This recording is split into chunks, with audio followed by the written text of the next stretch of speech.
ouvinte, muito bom dia. Estamos de volta com mais uma edição de Momento Espírita. Falamos dos estúdios da Web Rádio Meimei, na Avenida Dr. Labieno da Costa Machado, em Garça, São Paulo. Neste mesmo horário, você pode acompanhar Momento Espírita pelo seu rádio, sintonizando a Rádio Nova Alternativa FM, 98,7 kHz. Você assiste os programas Saúde, Espiritualidade e Você, Momento Espírita e Perspectiva, com imagem e áudio no site e no aplicativo da Rádio Meimei, no YouTube, no Facebook. Mas há muitos outros programas em podcast. Acesse o site www.radiomeimei.com.br ou através do Spotify. Estamos em 7 de junho de 2026, estação outono. Nossos cumprimentos a você e a todos que nos acompanham. Temas que trataremos nesta edição. A missão do Mestre é diferente da missão do Salvador. Por que jovens se perdem no mundo da violência? Porque o Espiritismo refuta a ideia do demônio. Como diferenciar a maldade da doença mental? Como o Espiritismo vê possíveis contradições do Evangelho. O rótulo religioso pode não dizer nada sobre a pessoa. Evangelização e mocidade aos domingos no Lar Meimei.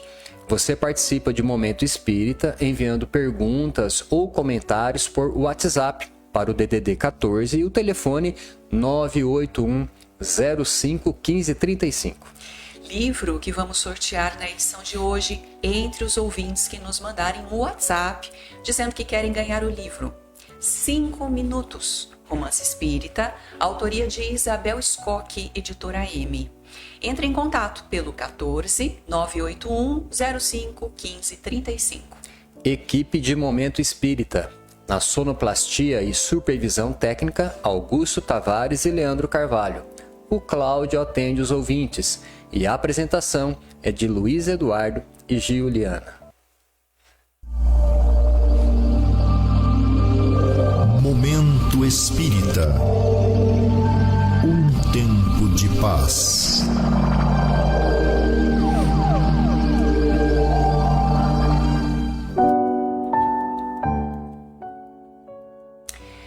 Um homem transformou uma tragédia em missão de vida. Inconformado com um afogamento de crianças num rio, ele já ensinou 10.000 pessoas a nadar no local onde vidas foram perdidas.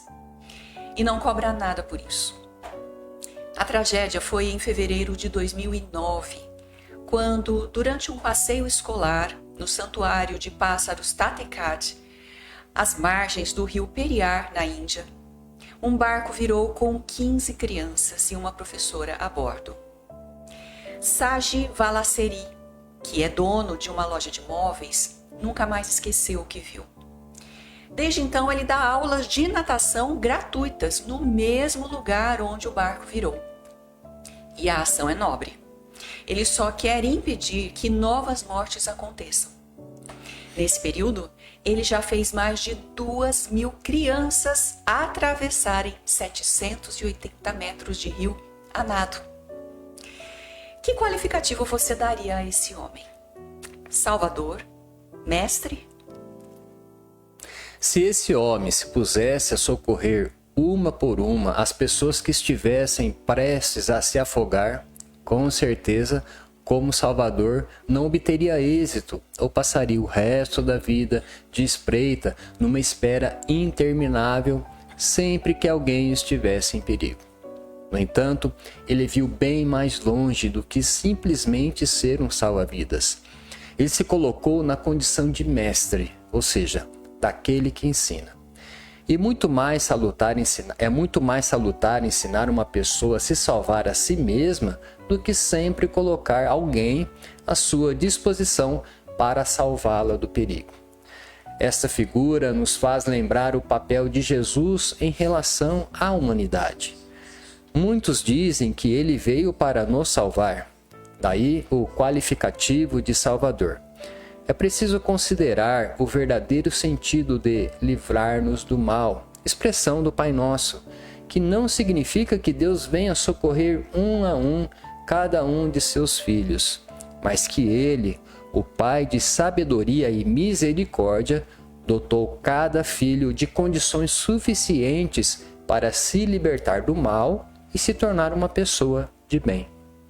Jesus não veio diretamente para nos resgatar das trevas e nos levar à luz, mas para nos ensinar como trilhar esse caminho.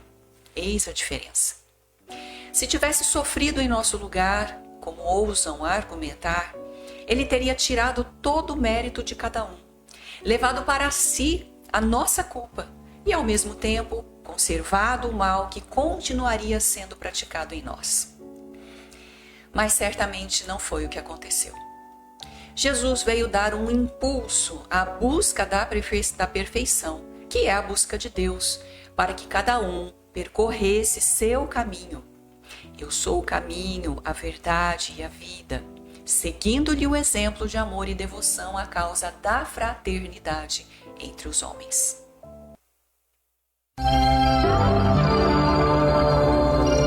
Momento Espírita. O rádio é do ouvinte.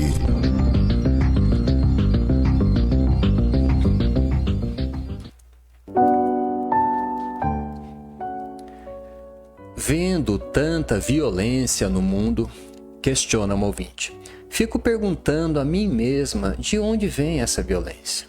O que faz com que uma pessoa, jovem sobretudo, saia de seu caminho, esqueça o que aprendeu na família e se entregue à violência e ao crime, sabendo de antemão que serão terríveis as consequências para si mesmo? Para entendermos essa intrincada questão, caro ouvinte, precisamos levar em consideração vários fatores, mas principalmente dois. O primeiro é o que cada um traz de suas experiências de vidas passadas. O segundo é a influência do ambiente em que nasceu, cresceu e foi educado. Se a vida fosse uma só e pudéssemos nascer todos iguais, com o mesmo potencial, certamente o problema seria apenas da educação. Mas não é. Devemos levar em consideração o que cada espírito já traz consigo. Muitas vezes ele nasce contrariado, trazido pelas circunstâncias a um lugar em que não queria nascer. Contudo, para a doutrina espírita, a educação é a maior força do mundo.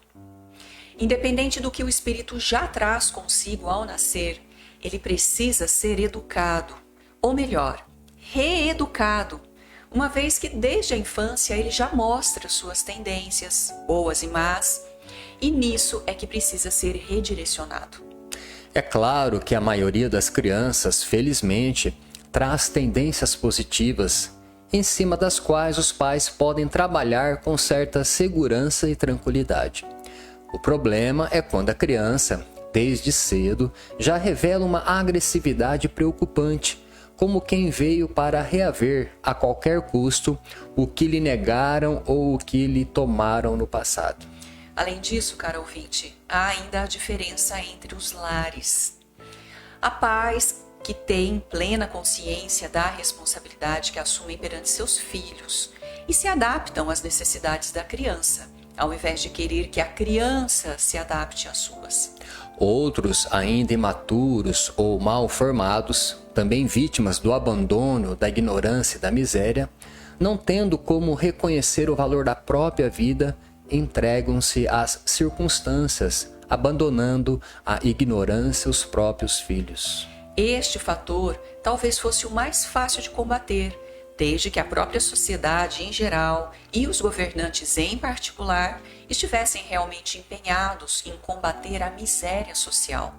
Com certeza, o que pode levar um indivíduo à violência, além do comprometimento mental de que muitas vezes ele é vítima, é o sentimento de revolta contra a família, contra a sociedade e contra si mesmo, por não ter conseguido o que queria e por achar impossível conseguir por um meio honesto e pacífico. Aliado a isso, o uso de drogas ilícitas, que é um reforço à violência, a fuga de si mesmo e o sentimento de crueldade que decorre de todas as frustrações que sofrem desde cedo são fatores de violência a caminho da criminalidade. Geralmente, toda má ação é secundada por uma má influência espiritual. Embora não possamos atribuir aos desencarnados toda a culpa pela violência do mundo, podemos dizer que os espíritos violentos se valem das fraquezas morais dos encarnados para incentivá-los ainda mais à prática criminosa.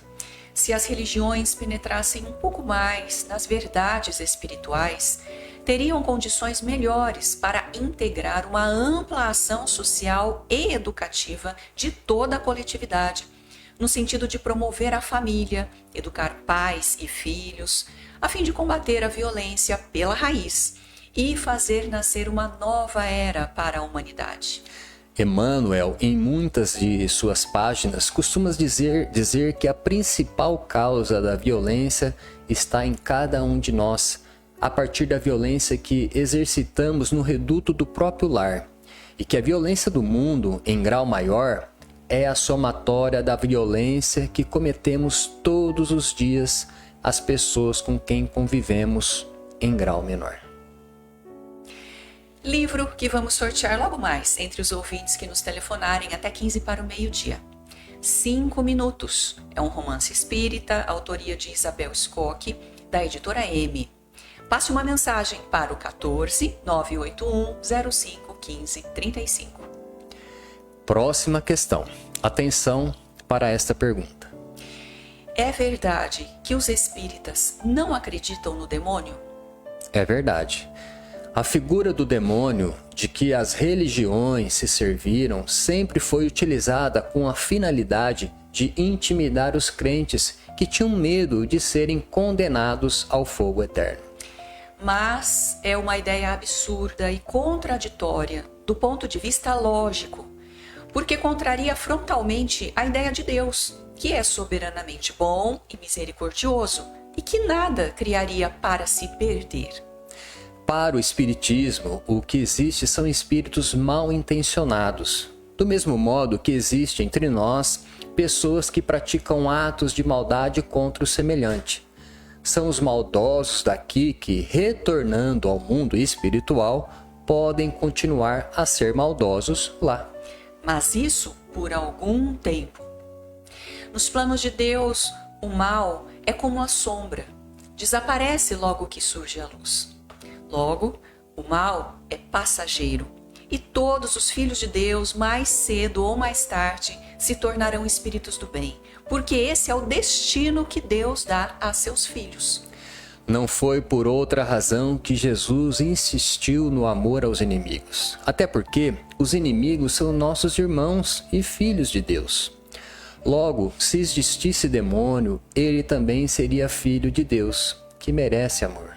Além do mais, o Pai, de que Jesus tanto falou, jamais criaria um filho sequer para se perder eternamente.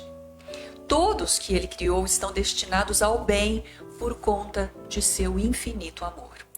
Muitas vezes temos dificuldade de entender Jesus quando ele insiste em que devemos amar o inimigo, acreditando que o inimigo será inimigo para sempre. Mas quando consideramos a reencarnação como escalada de progresso espiritual, vamos perceber que há um longo caminho para todos, caminho de aprendizado e de depuração. Através dessas múltiplas experiências, vamos vivendo e aprendendo, ou seja, evoluindo, progredindo espiritualmente, de tal forma que um dia aquele que foi mal, se tornará bom. Assim, o demônio, da forma como as religiões pintam, é uma crença ultrapassada para um novo momento em que acreditamos que tudo evolui em busca da perfeição. A missão de Jesus, que se repercute até hoje, quando lembramos de seus ensinos sublimes, é para nos despertar para o lado bom da vida e aprender a considerar todos como irmãos, merecedores do nosso amor. Questão que fomos buscar em nossos arquivos. Sob o ponto de vista espírita, Como analisar o caso de um criminoso que matou de maneira covarde e impiedosa a sua vítima?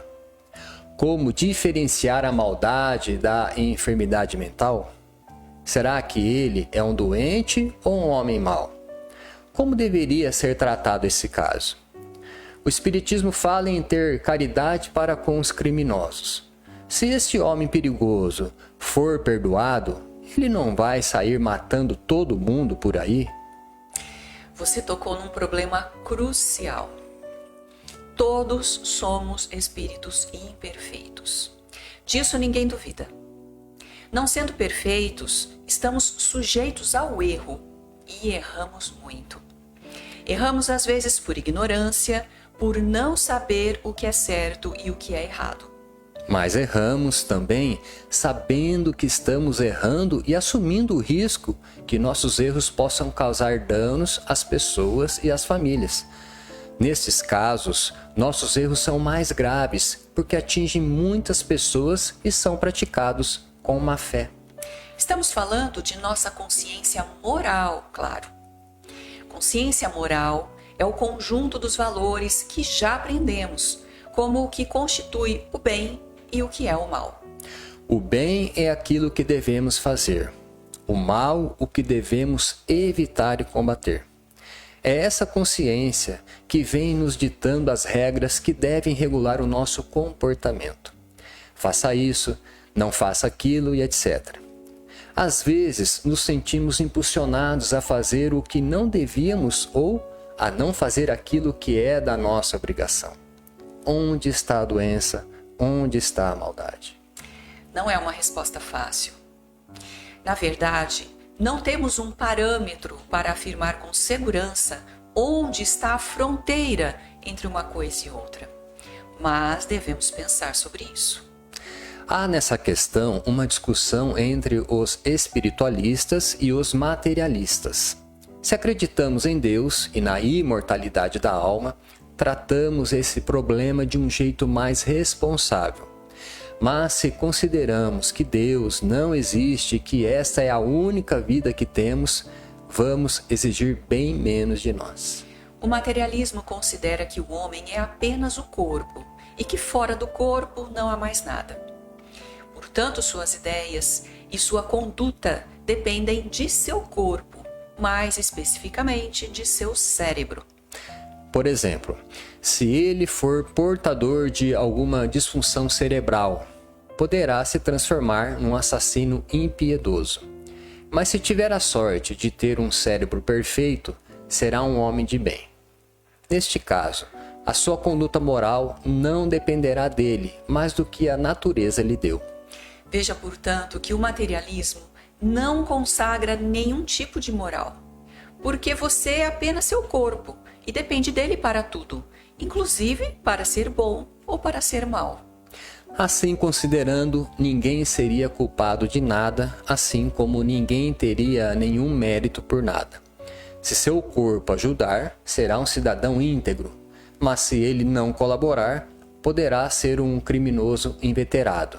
Veja como é um absurdo pensar assim. Como dissemos, não dá para estabelecer uma fronteira nítida entre a maldade e a doença. Mas o que devemos considerar é que o comportamento violento e destruidor não pode ser aceito passivamente pela sociedade. Maldade ou doença não importa. Os dois precisam ser tratados, até porque o espírito, ao reencarnar na Terra, traz problemas do passado que repercutem no seu corpo, que podem causar-lhe limitações, aleijões, disfunções e desequilíbrios, mas que no fundo revela aquilo que ele realmente é, pelo menos temporariamente. Isso porque todos caminhamos para a perfeição. O importante é que procuremos assegurar ao criminoso um tratamento humano, sem a violência com que ele tratou sua vítima. Isso não quer dizer que vamos aprovar seus atos ou eximi-lo de culpa, que vamos facilitar sua vida, ou fingir que ele não delinquiu.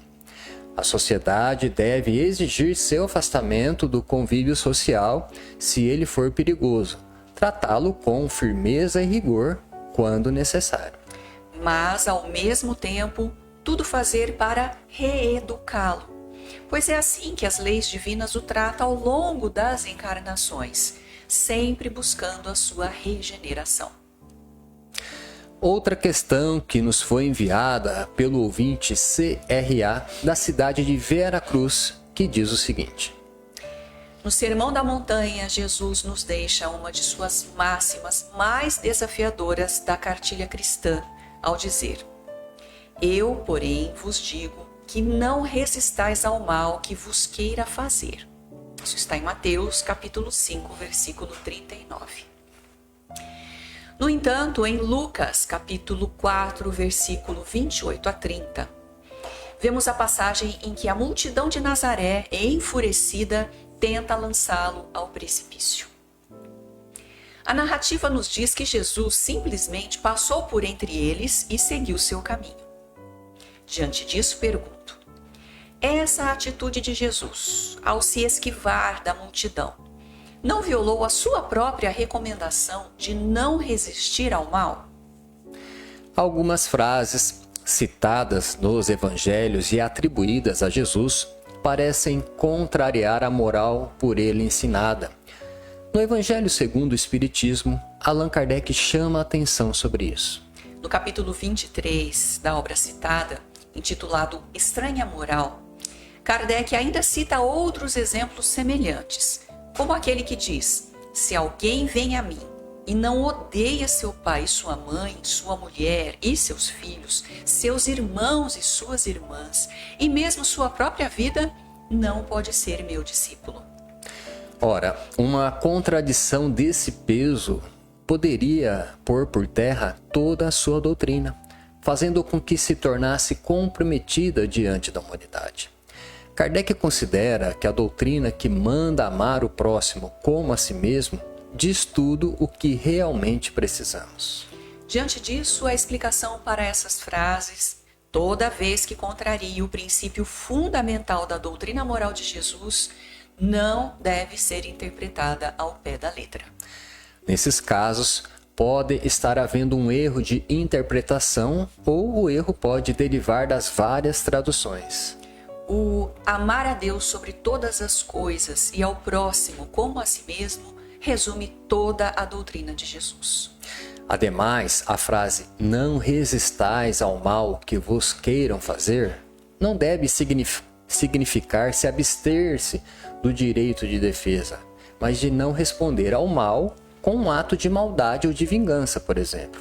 Por outro lado, analisando as circunstâncias, vamos perceber que Jesus tinha consciência da grandeza de sua missão. Com toda certeza, sua atuação, seu martírio e morte, tanto quanto seu retorno após a morte, estavam previstos, de modo que ele não podia se entregar aos inimigos antes de cumprida toda a sua missão. E livro, que vamos sortear logo mais entre os ouvintes que nos telefonarem. 5 minutos. Romance espírita, autoria de Isabel Scocchi, da editora M. Passe uma mensagem para o 14 98105 1535. Próxima pergunta do ouvinte de Vera Cruz tem muito a ver com a questão anterior.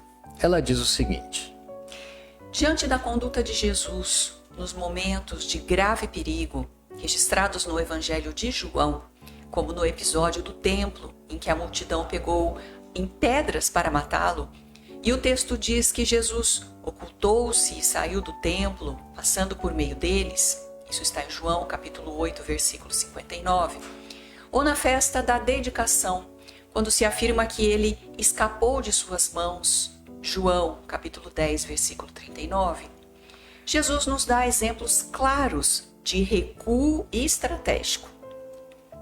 Diante disso, como essas fugas e retiradas estratégicas de Jesus reforçam que o ensinamento de não resistir ao mal regula a nossa reação contra o agressor, proibindo a vingança, mas nunca anula o dever ético da autopreservação.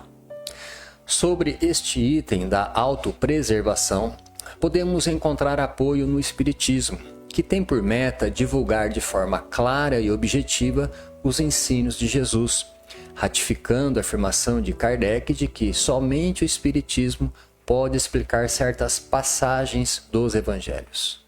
O espírito Clélia Duplantier, no livro Obras Póstumas, capítulo Questões e Problemas, afirma que ao reencarnar, o espírito traz consigo 3 níveis de compromisso.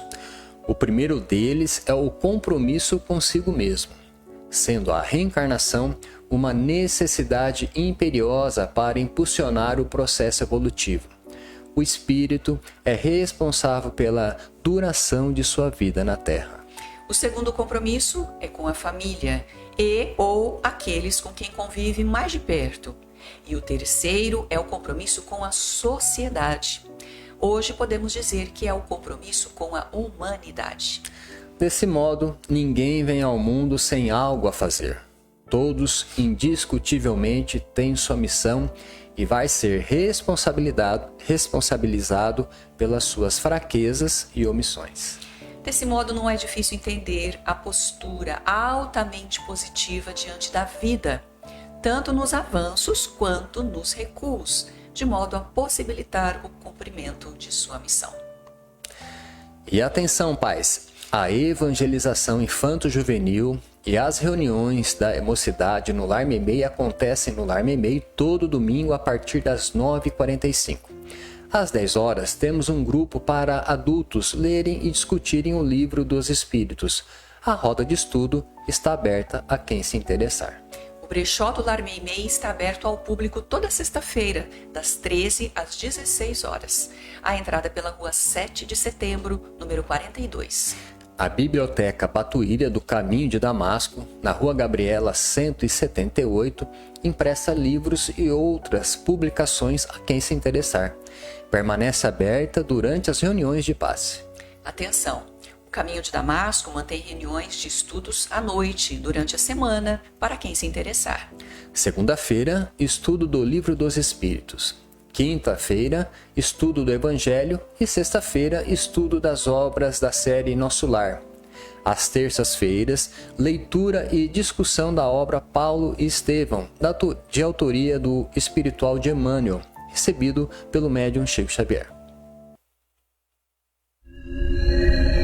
Existem muitas coisas a que às vezes não damos o devido valor. A vida, por exemplo. A vida é uma bênção divina. Através dela, podemos ser felizes e proporcionar a felicidade aos outros. Por isso, é preciso defender a vida, a nossa vida e a do próximo. Pena de morte, aborto, suicídio e eutanásia são formas de violência contra a vida com as quais não podemos concordar. Lutemos em defesa da vida. Pena de morte. Um crime não justifica outro crime. Diga não. Suicídio. Um gesto infeliz. Dê uma chance a você mesmo. Existe sempre alguém para ajudá-lo. Aborto. Um ato de covardia. A vítima não pode defender-se. Eutanásia. Uma ação criminosa. Com confiança em Deus e o firme desejo de obedecer suas leis, a vida terá outro sentido. Mensagem em defesa da vida. Apoio. Federação Espírita Brasileira.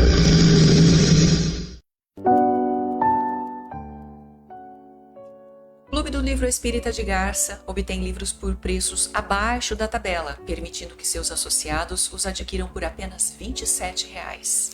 E atenção, neste mês de junho, o Clube do Livro Espírita de Garça estará entregando aos seus associados mais um lançamento do mercado editorial espírita. Tudo tem seu tempo. Psicografia de Vera Lúcia Marinzec de Carvalho, do espírito Antônio Carlos, editora Petit. Conta a história diferente de uma pessoa que aproveitou bem o seu tempo e nos alerta para a importância de fazermos o mesmo. Para receber o livro, basta você se associar ao clube, ligando ou passando um WhatsApp para a Sônia Marra, no 14 996 69 50 08, repetindo 14 996 69 50 08, ou enviando um e-mail para clubedolivro@caminhodedamasco.org. dando nome e endereço de entrega. Entrando no site do Centro Espírita Caminho de Damasco, você vai obter uma série de informações sobre o centro e sobre o Espiritismo. Momento Espírita. Mensagem para a nova era.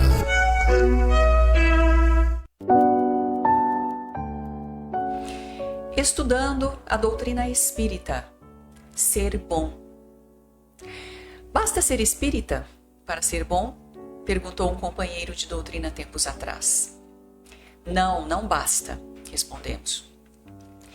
O espiritismo é um instrumento de vida que coloca em nossas mãos fortes evidências da imortalidade da alma e nos aponta para os ensinamentos morais de Jesus. Contudo, o simples fato de uma pessoa dizer-se espírita não lhe dá o condão de ser melhor do que ninguém, tampouco de considerar-se mais virtuosa do que qualquer outra pessoa. Uma coisa é o que de fato você sabe, outra é como você se conduz na vida. Se todo motorista observasse as regras de trânsito que aprendeu na autoescola, reduziríamos a menos da metade os acidentes e o número de vítimas nas ruas e nas estradas. No entanto, o fato de o Código de Trânsito ser muito claro a respeito do limite de velocidade não impede que alguns motoristas desobedeçam essa regra. Todos somos falíveis, mas é bem mais difícil encontrar desonestidade e corrupção no meio espírita do que fora dele. Isso acontece porque o ponto alto do espiritismo é a transformação moral. E geralmente quem não gosta de tratar desse assunto ou de se encarar a si próprio quanto aos seus defeitos e limitações, nem se aproxima da doutrina. Kardec preocupou-se muito com isso. No terceiro capítulo do Livro dos Médiuns, ele chega a ensaiar uma classificação dos espíritas. Para quem tiver interesse, é o capítulo intitulado do Método. E ali ele se chama de verdadeiros espíritas, aqueles que se esforçam para se melhorar moralmente. O que é melhorar-se moralmente?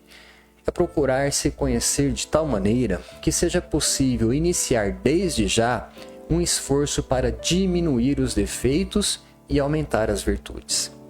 Há pessoas dentro das fileiras espíritas que só se interessam pelos fenômenos mediúnicos e pelas curas. Há as que querem participar das sessões mediúnicas apenas para ouvir os espíritos falarem. E há as que se preocupam exclusivamente com revelações sobre as vidas passadas e sobre o futuro. E há principalmente as que lá comparecem com o intuito exclusivo de resolver seus próprios problemas e nada mais. Todavia, o que a doutrina nos ensina é que a transformação moral da humanidade depende da melhoria moral de cada indivíduo e que cada um de nós está sendo convocado para iniciar essa grande mudança coletiva através da sua própria transformação. O que mais Jesus combateu foi a hipocrisia dos que adoravam a Deus e eram severos e intransigentes com o próximo. Ele via nessa conduta uma grande contradição, pois para Jesus, amar ao próximo é o mesmo que amar a Deus, visto que o próximo é filho de Deus e Deus ama todos os seus filhos indistintamente. A mais veemente lição que ditou a respeito foi a do filho pródigo, onde mostra que o Pai ama a todos. Só há um caminho que nos leva ao bem. É a própria prática do bem no dia a dia da vida. E o bem mais precioso é aquele que fazemos desinteressadamente, ou seja, que fazemos sem pensar em retribuição. A propósito, Jesus ensinava os discípulos a fazerem o bem para desenvolverem a capacidade de serem bons. O mesmo diz o Espiritismo. Em O Livro dos Médiuns, capítulo sobre as sociedades espíritas, Kardec mostra que de nada valeria as pessoas acreditarem nos espíritos se elas continuam cultivando os mesmos defeitos, sem melhorar sua capacidade de conviver bem com o próximo. E vamos ao sorteio do livro entre os ouvintes que entrarem em contato conosco durante o programa.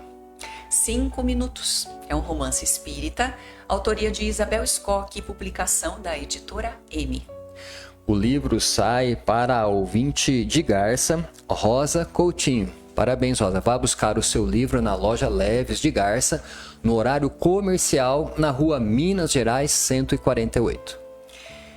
Prezados ouvintes, agradecemos sua amável audiência e a sua atenção. Se vocês permanecerem na web Rádio Meimei, vão assistir em seguida Perspectiva, comentários de notícias atuais à luz do Espiritismo. Obrigado, ouvintes, pela audiência. Fique com Deus e até a nossa próxima apresentação. Para encerrar o programa, vamos ouvir uma mensagem espiritual na voz de Chico Xavier.